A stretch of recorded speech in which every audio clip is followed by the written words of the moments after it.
Ayan, ito pala yung gala natin. Papunta tayo sa Maasin. Ayan, binabaybay natin tong lugar na to. Hindi ko alam kung nasaan na to banda. Pero papunta talaga sa Maasin yan. Ang saya lang talaga pag mamamasyal ka dito. Presko talaga ang hangin. Ayan pala, yung nauna na nakamotor, mga pamangkin ko yan. Sila si Jmar, si Phil, at saka si Vina. At ayan, nakarating na nga kami dito sa Maasin. Ayan o, Maasin Liti na yan. Papunta pala kami nito sa Hanginan. Ayan o, nandito na kami sa Maasin. Binabaybay na namin yung papuntang Hanginan. Ayan na nga guys, tingnan mo naman. Kahit probinsya, matraffic na rin sa dami ng mga sasakyan. Ayan, dandahan tayo dito dahil matraffic. Marami na rin sasakyan. At ayan na nga. Ito na yun. Papunta na to sa Hanginan. Ayan na. Liliko tayo banda dyan. Ayan, itong kalsada na to, paakyat na to sa Hanginan. Kayang-kaya na umakyat doon ang motor. O, ayan, kita nyo naman. Hindi na masyado siyang matirik. Kayang-kaya na ng motor at saka mga sasakyan na pumunta ng Hanginan. Ayan na guys, akyat na tayo. Ang ganda nga naman ng view dito, oh. Kitang-kita naman, oh. Dito pa masyadong matirik. Oh, ayan na nga, umakyat na kami. Nandito na kami sa hagdanan. Hindi na pwede talagang umakyat dito ang motor. Kita nyo naman, oh, matirik na yan. Kaya lalakarin na yan natin. Oh, ayan. Ang ganda talaga ng view dito, guys. Oh, kita nyo naman, nakahagdanan na yan. Ayan na lang yung lalakarin natin. Papunta doon sa Hanginan. Hindi na gaano siyang malayo. Pag binabaktas, baktas natin. Hindi kagaya dati, umpisa sa baba hanggang taas. Oh, ayan oh, kitang-kita ang view sa baba. Ang ganda-ganda ng view dahil nasa tuktok to ng bundok ang Hanginan. Ito yung lugar na noong maliit pa ako, talagang lagi akong dinadala ng tatay at nanay ko dito. Ayan o, kita nyo naman ang tuktok ng bundok at ang tirik ng hagdan nito. Kaso lang, hindi na siya masyadong matirik ngayon.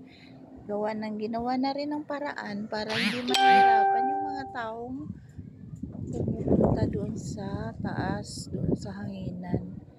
Ayan o, nag-stop over kami dito sa mga santo. Tingin kami sa baba. Ang sarap naman talaga ng pakiramdam pag nandito ka na dahil presko ang hangin. O, ayan yung hagdanan na yan. Paakyat na yan doon. Siguro mga ilang steps din yan bago ka makarating doon sa taas. O, ayan o, matirik-tirik din konti. Kaso lang kayang-kaya naman ng mga tuhod pa natin yan. Kaya habang bata-bata pa, kailangan pag umuwi ka ng probinsya, umakyat ka talaga dito para ma-exercise yung mga tuhod mo. Habang maaga pa, kailangan na mag-exercise yung mga tuhod natin dito kasi ito talaga yung pinakamataas dito na hagdan. O, dito mo naman, ang ganda talaga ng view dito. O, ayan si Mister. Kitang-kita nyo naman, nakasunod siya sa akin. Siyempre, medyo pahinga konti, akyat konti. O, ayan. Sige, tuloy-tuloy lang hanggang sa makarating sa taas. Hindi tayo titigil hanggang hindi tayo makarating dun sa taas. Dahil yun talaga ang purpose natin kung bakit tayo umakyat dito. O, andun na o, yung iba, nauna na sa amin. Umakyat na rin sila. Nauna sila sa aming umakyat. Kaya kami dito muna dandahan. Siyempre yung mga tuhod natin hindi mo pwedeng biglain. Kailangan dahan-dahan lang nating iakyat. O, hanggang sa makaraos tayo, makaakyat na sa taas.